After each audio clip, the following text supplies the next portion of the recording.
আসসালামু আলাইকুম। আজকে আমার হাতে একটা হ্যান্ডসেট আপনারা দেখতে পাচ্ছেন। এই হ্যান্ডসেটটার মূল প্রবলেমটা হচ্ছে যে হ্যান্ডসেটটা ওপেন হচ্ছে না। ওপেন হচ্ছে না বলতে হচ্ছে আমি যখন চার্জে দিচ্ছি তখন হচ্ছে লোগো আপ ডাউন করতেছে। আবার যখন পাওয়ার কি ট্রিগার করে ওপেন করার চেষ্টা করতেছি তখন যে ঘটনা ঘটতেছে যে ফার্স্ট লোগোতে এসে বারবার রিস্টার্ট হচ্ছে। মানে একা একাই হচ্ছে পাওয়ার অন হচ্ছে, অফ হচ্ছে, অন হচ্ছে, অফ হচ্ছে নিজের মতো করে আরকি। তো এই ধরনের প্রবলেম যদি আপনারা পান তাহলে কিভাবে সলিউশন করবেন? ফার্স্ট অ্যাটেম্প্ট কোন জায়গায় হচ্ছে ফার্স্ট চেষ্টা করবেন বা কোন জায়গা দিয়ে শুরু করবেন? মূলত এই যে রিস্টার্ট যে প্রবলেমগুলো আছে, বিভিন্ন কারণে ফোন রিস্টার্ট নিতে পারে। কিছু আছে হচ্ছে আপনার আ ফোন অন হয়। অন হয়ে ডেস্কটপ মোডে আসার পরে এভাবে অটো অন অফ হয়। কিছুক্ষণ চলার পরে গরম হয়ে অটো অন অফ হয়। আবার আ কি বলে? যে চার্জে দিলে অটো অন অফ হয়। হতে পারে। বিভিন্ন রকম প্রবলেম এরকম আসতে পারে। বাট বেসিক্যালি যে অটো রিস্টার্ট নেয়ার বেশ কিছু রিজন আছে। যেমন থার্মাল ইস্যুতে এই একটা প্রবলেমের কারণে আপনাদের হচ্ছে রিস্টার্ট হতে পারে যে থার্মাল সেকশনে কোনো ধরনের ঝামেলা হলে। সেকেন্ডলি এমএমসি হেলথ যদি হচ্ছে গিয়া খারাপ হয়ে যায়, সেক্ষেত্রে একটু পরপর রিস্টার্ট নিতে পারে। অথবা লিকেজ অথবা হাফ শট ইত্যাদি কারণে কোনো সেকশন যদি অতিরিক্ত হিট হয়ে যায় বা হচ্ছে পাওয়ার চলাচলের কোনো লাইনে যদি বিঘ্ন ঘটে সেক্ষেত্রে অটো রিস্টার্ট হতে পারে। তো আমরা মূলত আজকে এই প্রবলেমটা হচ্ছে কিভাবে সলিউশন করা যায়। ফার্স্ট আমার মাথায় হচ্ছে কোন থিঙ্কিংটা আসে যে এই প্রবলেমটা সলভ করার জন্য, যে এটার লোগো বারবার আসতেছে যাচ্ছে। মূলত আমরা অনেক সময় দেখে থাকি যে এই ধরনের প্রবলেম আসলে অনেকে কি করে, ব্যাটারির হচ্ছে একটা ব্যাটারির ভিতরে একটা হচ্ছে খুব সামান্য ওহমসের একটা রেজিস্টর থাকে বা অনেকে এটাকে হচ্ছে ফিউজ বলে। তো আপনার যেইটা দ্বারা এটা চিহ্নিত করে সুবিধা হয় সেটাই বলতে পারেন, সমস্যা নেই। বাট সেটা শর্ট করে দিয়ে, হ্যাঁ, তুলে ফেলে দিয়ে বোর্ড থেকে শর্ট করে দিয়ে আপনারা সে কাজগুলো সমাধান করে থাকে, সেগুলো দেখবেন। বাট এইখানে বিষয়টা হচ্ছে ডিফারেন্ট। এখানে দেখতে পাচ্ছেন যে বিএমএস যে সার্কিটটা আছে, এই বিএমএস সার্কিটে কোনো ভাই হচ্ছে এটা শর্ট করে দিয়ে এটা সলভ করার চেষ্টা করছিলেন, বাট হয় নাই। বাট সে মাদারবোর্ডে কোনো জায়গায় হাত দেয়নি। তো আমরা ফার্স্ট স্টেপ যে কোত্থেকে শুরু করব, যে এই যে প্রবলেমটা আসতেছে কোত্থেকে আমরা শুরু করব, সেটাই আমি দেখাচ্ছি। আর এই ধরনের প্রবলেমে যদি আপনারা পড়েন তাহলে কিভাবে কাজটা করবেন, আমাকে ফলো করুন। আমি চেষ্টা করতেছি এই প্রবলেমটা ফিক্স করার জন্য। যে কোনো প্রবলেম ডেট সলিউশন হোক বা অন্য অন্য যেই জায়গাতেই ঝামেলা হোক না কেন, শর্ট, হাফ শর্ট, ফুল শর্ট বা হচ্ছে রিস্টার্টিং প্রবলেম, যেহেতু রিস্টার্টের সাথে থার্মালের একটা খুব ঘনিষ্ঠ সম্পর্ক আছে, সেই জন্য আমরা প্রথমেই ব্যাটারি কানেক্টর থেকে শুরু করব। ব্যাটারি কানেক্টর থেকে শুরু করব যে এখানে ব্যাটারি কানেক্টরে যে থার্মাল এবং আইডি লাইন আছে, এই থার্মাল এবং আইডির কোনো এই লাইনে কোনো গড়বড়ের কারণে আমাদের এই ঝামেলাটা আসতেছে কিনা। যদি এখানে কোনো প্রবলেম না পাই, নেক্সট আমরা কোন জায়গায় যাব, আমাকে ফলো করতে থাকুন। আমরা সেই প্রবলেমটা ফাইন্ড আউট করার চেষ্টা করব। তো এখানে ব্যাটারি কানেক্টরের মাঝখানে মূলত ব্যাটারি কি থাকে, ব্যাট আইডি এবং হচ্ছে ব্যাট থার্মাল। তো ব্যাট আইডি এবং ব্যাট থার্মাল এই লাইনগুলোর হচ্ছে ভ্যালু আমাদের মোটামুটি সবারই জানা। তারপরও হচ্ছে আমরা আরেকটু বেশি জানার চেষ্টা করব, কেননা হচ্ছে একই প্রবলেম বিভিন্ন জায়গা থেকে আসতে পারে, অথবা এক এক সেটে ডায়োড ভ্যালু এক এক রকম আসতে পারে। তো এখানে মূলত ফার্স্ট যেই কনসেপ্টটা সেটা হচ্ছে আমরা কনফার্ম হলাম যে লাইনে জিআর ভ্যালু আসতেছে অলমোস্ট 500-র কাছাকাছি। তো এখানে লাইনগুলো কি আছে, সচল আছে। বাট এই লাইনের পরবর্তী যে স্টেপ, যা পরবর্তী বা যে কাজগুলো, সেগুলো ঠিকঠাক মতন চলতেছে কিনা, আমরা এই প্রসেসটা এখন ফলো করব। তো এই প্রসেসটা ফলো করার জন্য এই থার্মাল এবং আইডি লাইনগুলো আমার পাওয়ার আইসি বা যেই জায়গায় বা যেই ডেস্টিনেশনে এর পৌঁছানোর কথা সেইখানে ঠিকঠাকভাবে পৌঁছাইছে কিনা। দেখা যাচ্ছে যে এই থার্মাল এবং হচ্ছে আইডি লাইনের সাথে মিডিয়াটেকের ক্ষেত্রে বিআই 1.8 আর কলকমের ক্ষেত্রে ভিরেস L5 1.8 ভোল্ট কানেক্টেড থাকে। তো যদি এই লাইনগুলোতে সেই ভোল্টেজ লাইনগুলো দেখা যাচ্ছে সঠিকভাবে কানেক্টেড আছে, বাট লাইনটা যেখানে পৌঁছানোর কথা সেখানে গিয়ে পৌঁছানে, সেখান থেকে ডিসকানেক্টেড। তাহলে কি হবে? জিআর আমার কিন্তু এখানে দেখাবে কেন? ওই যে পাওয়ার যে লাইনটা সেটা এখানে কানেক্টেড আছে, বাট এর যেখানে যাওয়ার কথা সেখানে কিন্তু নাই। অথবা এই লাইনের মধ্যে যে থার্মিস্টর অথবা যে রেজিস্টরের মাধ্যমে ভোল্টেজ ডিভাইডার সার্কিট এখানে দেয়া আছে, সেই সার্কিট ঠিকঠাক মতন কাজ করতেছে কিনা। যদি সেই সার্কিট ঠিকঠাক মতন কাজ না করে, তার জন্য এই ধরনের প্রবলেম আসতে পারে। আমরা মূলত একটু বর্ণীয় বা যে ডায়াগ্রাম ইউজ করি সেই ডায়াগ্রামের মাধ্যমে একটু দেখার চেষ্টা করব যে আসলে প্রবলেমটা এই থার্মাল এবং আইডি লাইনটা কোন কোন জায়গায় গেছে এবং তার সাথে কি কি কম্পোনেন্ট কানেক্টেড আছে। হার্ডওয়্যার সলিউশনে আমরা ব্যাটারি কানেক্টরের প্রত্যেকটা পিনের লেআউট দেখতে পাচ্ছি, যে পিনগুলোর ডেস্টিনেশন যেই জায়গায় যাওয়ার কথা সেই জায়গায় সে গেছে। ধরেন এই ব্যাটারি কানেক্টরে থার্মাল এবং আইডির জিআর ঠিক আছে, ভোল্টেজ সেও ঠিক আছে, বাট ভোল্টেজও ঠিক আছে, জিআরও ঠিক আছে, বাট এই লাইনের যে কাজ সেটা প্রপারলি হচ্ছে কিনা এটা কনফার্ম হবো আগে, তারপরে নেক্সট স্টেপে যাব। তো এখন আমরা যে কাজটা করব সেটা হচ্ছে যে এই থার্মাল এবং আইডি লাইনের সাথে যে কানেক্টেড যে রেজিস্টরগুলো আছে সেই রেজিস্টরগুলোতে ভোল্টেজ কত আসতেছে বা রেজিস্টরগুলোর ভ্যালু ঠিক আছে কিনা সেগুলো আমরা মেজারমেন্ট করার চেষ্টা করব। তো প্রথমেই আমরা ভোল্টেজ ভ্যালু মেজারমেন্ট করার চেষ্টা করব। এই যে ব্যাটারিটা যেখানে কানেক্ট আছে, এই ব্যাটারি কানেক্টরের আইডি এবং থার্মাল লাইনের সাথে কানেক্টেড রেজিস্টরে আমরা এর ভোল্টেজ ভ্যালু দেখব, যে ভোল্টেজ ভ্যালু কত আসতেছে।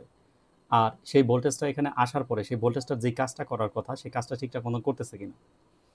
তো সেই কাজটা যদি ঠিকঠাক মতন সে না করে তাহলে আমরা বুঝে যাব যে সমস্যাটা এখানে। যদি সমস্যাটা এখানে না হয়, যদি এই লাইন ঠিকঠাক মতন কাজ করে তাহলে আমাদের এখানে কোনো কাজ নাই, তারপর আমরা নেক্সট স্টেপে যাব।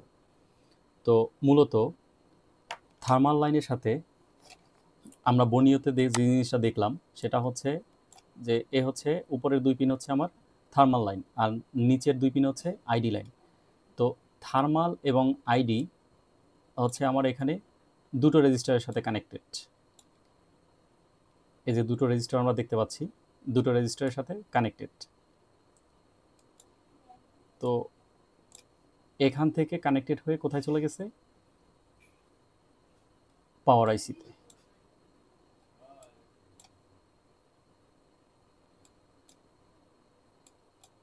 ও, এটা পাওয়ার আইসিতে না, এটা সরাসরি সিপিইউর সাথে connected. Bat on, bat ID. অবশ্যই এই লাইন দুইটা পাওয়ার আইসিতে যাবে, যেহেতু হার্ডওয়্যার সলিউশনে সব কিছু সঠিকভাবে উল্লেখ করা থাকে না, শুধুমাত্র একটা দুইটা লাইন বা একটা দুইটা ওয়ে দেখানো থাকে।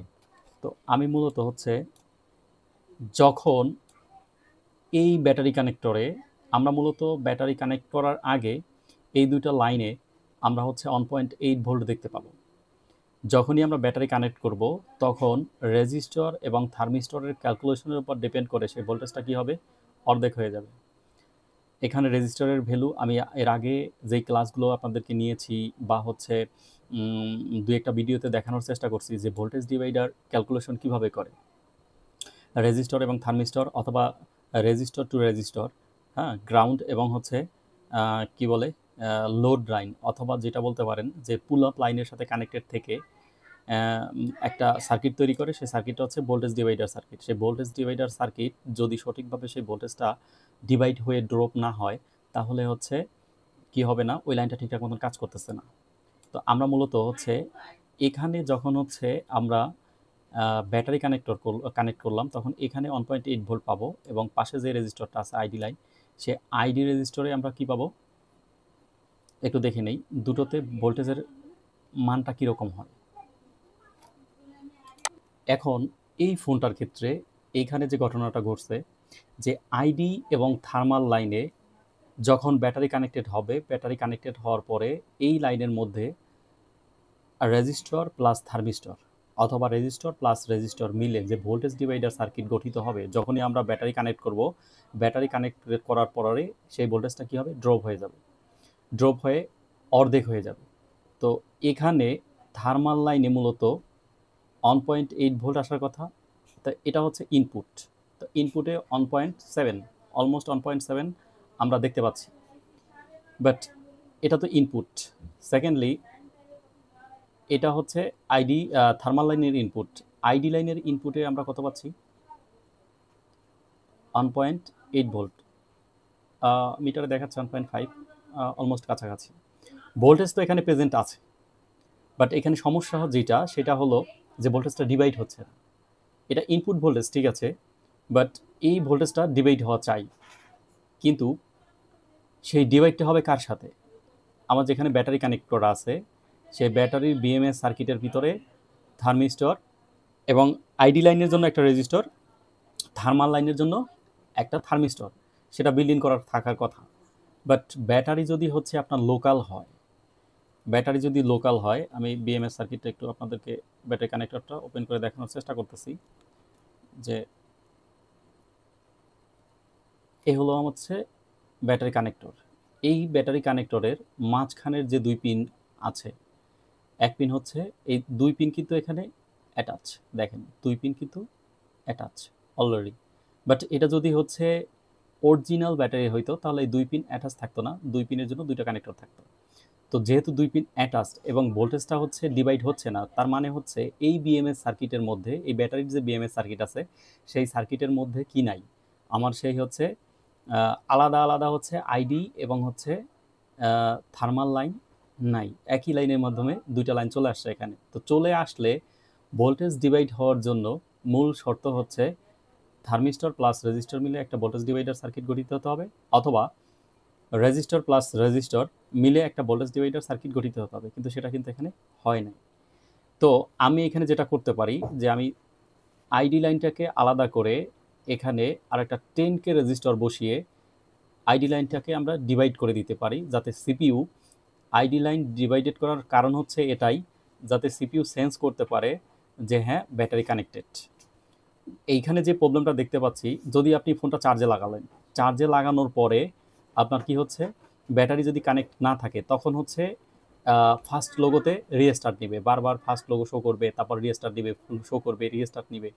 এই ধরনের থিঙ্কিংই মাথার মধ্যে প্রথমে আসার কথা, যদি আপনি কাজ শিখে তারপর করার চেষ্টা করেন। আর যদি আপনি হচ্ছে প্রপারলি বিষয়টা সম্পর্কে আপনার নলেজ না থাকে, বা হচ্ছে কিভাবে কাজটা হয় সেটা সম্পর্কে যদি আপনি না জানেন, তাহলে আপনি কি করবেন, প্রথম অ্যাটেম্পটে আপনি হচ্ছে ডিরেক্টলি হচ্ছে ইউটিউব থেকে দু একটা ভিডিও দেখার চেষ্টা করবেন, সেখানে যদি সলিউশন পেলে না পেলে আপনি পাওয়ার আইসিটা চেঞ্জ করার চেষ্টা করবেন। পাওয়ার আইসিতে কাজ না হলে তারপর আপনি কোথায় যাবেন, সিপিইউতে যাবেন, সিপিইউ তুলবেন, রিবোলিং করবেন, লাগাবেন, আবার হচ্ছে আপনি আগের জায়গায় মানে যেখানে ছিলেন, যে ওই প্রথম ফার্স্ট লোগোতে রিস্টার্ট হচ্ছিল ওই লোগোতেই চলে আসবেন। তারপর আপনার মাথার মধ্যে আসতে পারে যে ইএমএমসি ব্যাড হেল থাকতে পারে বিভিন্ন জায়গায়, মানে ছোট্ট একটা প্রবলেম যদি আপনার মাথার মধ্যে ক্যাচ না করে তাহলে আপনি অনেক দূর থেকে ঘুরে আসতে পারেন। বাট বিষয়টা এরকম না, বিষয়টা হচ্ছে যে আপনি যদি কাজ শিখেন এবং কাজটা বুঝেন তাহলে কোথায় কাজ করতে হবে, অথবা আমার মূলত বিষয়টা হচ্ছে এই লাইনটা কিভাবে কাজ করে, কি কি শর্ত মেনে এই লাইন যে কাজ করবে সেটা ঠিক আছে, আপনার মাথার মধ্যে মূলত এটাই নিতে হবে। এবং সব ছোট ছোট যে আইসিগুলো আছে বা যে পার্টসগুলো আছে সেগুলোকে আপনাকে চিনতে হবে, প্রত্যেকটা পার্টসের কাজ জানতে হবে। যখন আপনি প্রত্যেকটা পার্টসের কাজ জানবেন, প্রত্যেকটা সেকশন সম্পর্কে জানবেন, তখন আপনার মাথার মধ্যে একটা আইডিয়া এমনি বিল্ডিং হয়ে যাবে। প্রবলেম দেখার সাথে সাথে আপনি বুঝে যাবেন যে আমার এখানে কী করতে হবে, এই প্রবলেমের জন্য আমার কোথায় যেতে হবে। তো এটা যতদিনের মধ্যে মাথায় না নিতে পারবেন ততদিনের মধ্যে এরকম প্রবলেম আসলে, বা এরকম কেন এই ধরনের এরকম ছোটোখাটো যেই সেকশনেই প্রবলেম আসুক না কেন আপনারা কিন্তু সলভ করতে পারবেন না। তো পরবর্তী স্টেপে আমি প্রথমে যেটা করব, আমি যেহেতু বিএমএস সার্কিট থেকে যে লাইনগুলো এখানে আসছে সেই লাইনগুলো মাদারবোর্ডে ঢোকার পরে ডিভাইড হতে পারতেছে না, ডিরেক্টলি 1.8 ভোল্ট হচ্ছে সিপিইউ সেন্স করতেছে। তার মানে হচ্ছে সিপিইউ মনে করতেছে যে হচ্ছে এখানে কি নাই, ব্যাটারি কানেক্টেড নাই, অথচ আমার ব্যাটারি কানেক্টেড আছে। তো আমি লাইনটাকে, আইডি লাইনটাকে প্রথমে ডিভাইডেড করে দেখব যে হচ্ছে আমার কাজ হচ্ছে কিনা। নেক্সট আমি থার্মাল লাইনটাকে ডিভাইডেড করে দেখব, যেহেতু এখানে আইডি লাইন এবং থার্মাল লাইন ডিভাইডেড করার পয়েন্ট আছে। আর যদি পয়েন্ট নাও থাকে তাও হচ্ছে আমি বানিয়ে এক্সট্রা পাওয়ার বা এক্সট্রা রেজিস্টর অ্যাড করে এই লাইনগুলোকে বাইপাস করার চেষ্টা করে দেখব যে কাজ হয় কিনা। তো এই ক্ষেত্রে আমার প্রয়োজন হবে একটা 10K রেজিস্টর। সেই 10K রেজিস্টর নিয়ে আমি হচ্ছে কাজটা করার চেষ্টা করব, দেখব কাজটা হয় কিনা। আমার এখন দরকার হচ্ছে একটা 10K রেজিস্টর। আমি আর একটা স্ক্র্যাপ বোর্ড থেকে একটা 10K রেজিস্টর ম্যানেজ করার চেষ্টা করতেছি, দেখি পাওয়া যায় কিনা। তো এই রেজিস্টর কিভাবে ম্যানেজ করবেন? যদি আপনাদের স্কেমেটিক সম্পর্কে সঠিক ধারণা থাকে তাহলে আপনারা হচ্ছে স্কেমেটিক থেকে বিভিন্ন স্ক্র্যাপ বোর্ডের মধ্যে কোথায় 10K রেজিস্টর আছে, কোথায় 100K রেজিস্টর আছে, সেগুলো আপনারা ম্যানেজ করে নিতে পারবেন। আইডি লাইনটার ভোল্টেজটাকে আমরা ডিভাইডেড করব। তো মোটামুটি স্ক্র্যাপ বোর্ড থেকে আমি একটা 100K রেজিস্টর ম্যানেজ করে নিয়ে এসেছি। এখন দেখা যাক এই রেজিস্টরটা এখানে লাগানোর পরে আমার প্রবলেমটা সলভ হয় কিনা। যদি প্রবলেমটা সলভ না হয় তাহলে নেক্সট স্টেপে যাব। তো এই লাইনগুলো সম্পর্কে প্রপার ধারণা যদি আপনার না থাকে, প্রপার নলেজ যদি আপনার না থাকে, তাহলে যত বড় টেকনিশিয়ানই হন না কেন এই ধরনের প্রবলেম সলভ করতে পারবেন না। আর এটা খুবই ছোট একটা প্রবলেম, বাট এই কাজটা সবাই করতে পারবে না। অনেক বড় টেকনিশিয়ান হতে পারে বা হচ্ছে অনেক জানলে কি বলে যাই হোক না কেন, বাট আপনার নলেজ চাই। নলেজের বাইরে এই সমস্ত কাজ আপনি কখনোই করতে পারবেন না।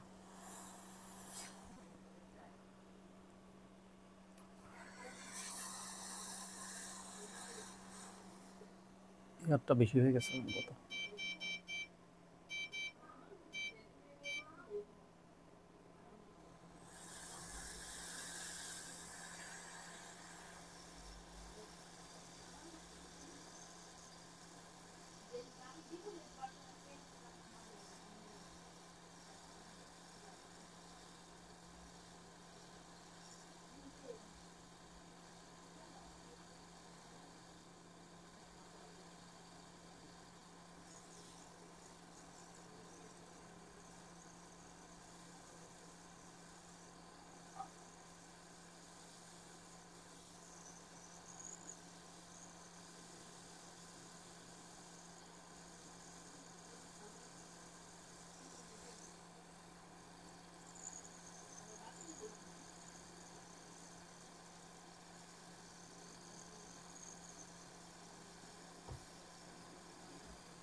তো একটা 10K রেজিস্টর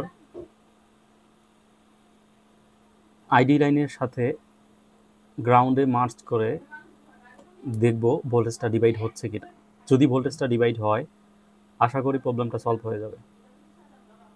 আর যদি এভাবে কাজ না হয় তাহলে সেকেন্ড যে প্রসেস আছে সেই প্রসেসে চলে যাবে।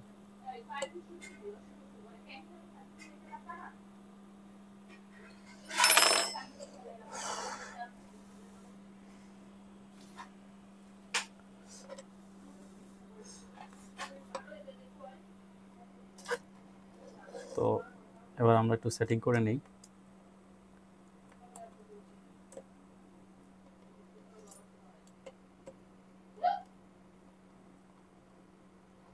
সেটিং করে নিয়ে প্রথমে সেটটাকে অন করব না, যেটা করব যে এই লাইনে ভোল্টেজ ডিভাইড হচ্ছে কিনা এটা পরীক্ষা করার দরকার হচ্ছে আগে। যদি কনফার্ম হই যে হ্যাঁ এখানে ভোল্টেজ ডিভাইড হচ্ছে তাহলে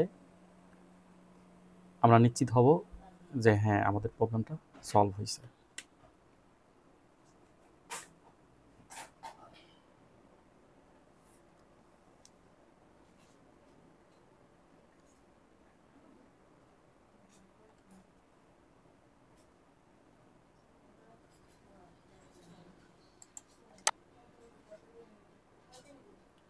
হ্যাঁ আলহামদুলিল্লাহ, যেহেতু চার্জ নেওয়া শুরু করছে তার মানে আশা করি প্রবলেমটাও সলভ হয়েছে।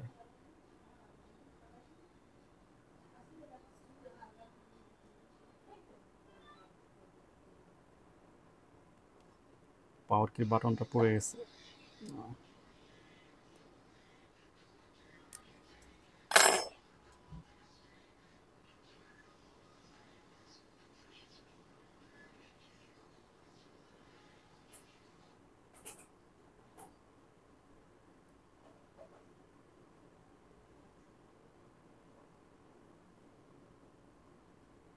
আলহামদুলিল্লাহ, দেখেন কাজটা কিন্তু হয়ে গেছে। তো ব্যাটারিটাকে চেঞ্জ করা ছাড়া মাদারবোর্ডের অন্য কোনো জায়গায় পাওয়ার আইসি, সিপিইউ বা হচ্ছে অন্য কোনো জায়গায় হাতাহাতি করা ছাড়াই আমরা প্রবলেমটাকে ফিক্স করে ফেলেছি। তো ভাই আপনি যেই কাজই করেন না কেন আপনাকে আসলে প্রথমে জানতে হবে যে প্রবলেমটা কী।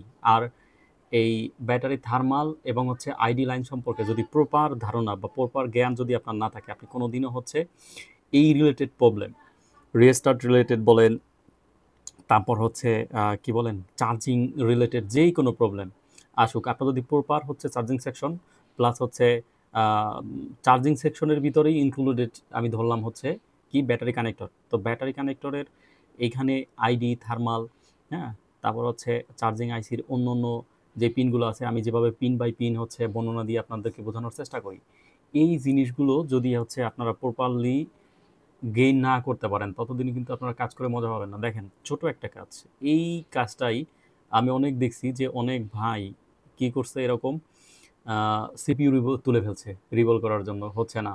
তারপর হচ্ছে পাওয়ার আইসি চেঞ্জ করছে, হচ্ছে না। তো আপনি না জানলে আসলে হবে কি করে? আপনাকে জানতে হবে, আপনাকে বুঝতে হবে আগে যে প্রবলেমটা কি, কেন হচ্ছে, কোন প্রবলেমের জন্য কোন জায়গায় কাজ করবেন। তো যাই হোক, আমি সেই জন্য হচ্ছে সেকশন বাই সেকশন শেখানোর চেষ্টা করি যে এই সেকশনে এই ধরনের ফল্ট আসলে এই সেকশনে কাজ করবেন বা এই সেকশনের কাজটা কি, মূলত জানতে হবে যে কাজটা কি, এই সেকশনটা কি কাজটা করে। হ্যাঁ, তারপর হচ্ছে পিন বাই পিন বর্ণনা দেওয়ার চেষ্টা করি, আমি পিনের ভোল্টেজ ভ্যালু, জিআর ভ্যালু এগুলো বোঝানোর চেষ্টা করি। তো বিশেষ করে যে ভোল্টেজ ডিভাইডার সার্কিট আছে, আমি প্রত্যেকটা হচ্ছে চার্জিং সেকশনে আপনাদেরকে ভোল্টেজ ডিভাইডার সার্কিট নিয়ে কথা বলি, ভোল্টেজ ডিভাইডার সার্কিট নিয়ে ক্যালকুলেশন নিয়ে বোঝানোর চেষ্টা করি। কিন্তু এগুলো যদি খেয়াল করে একটু শিখে নেন, কেউ আর কাজ আপনাকেই শিখে নিতে হবে, মনোযোগটা ধরে রাখতে হবে। মূলত অনেক দিন ধরে যদি কাজ করতেও থাকেন, তারপর হচ্ছে যদি সঠিক নলেজ আপনার না থাকে মোবাইল ফোন সম্পর্কে, আপনারা এই প্রবলেমগুলো সলভ করতে পারবেন না। তো যাই হোক, আল্লাহ সবাইকে সুস্থ রাখুক এবং বেশি বেশি করে শেখার এবং কাজ করার তৌফিক দান করুক।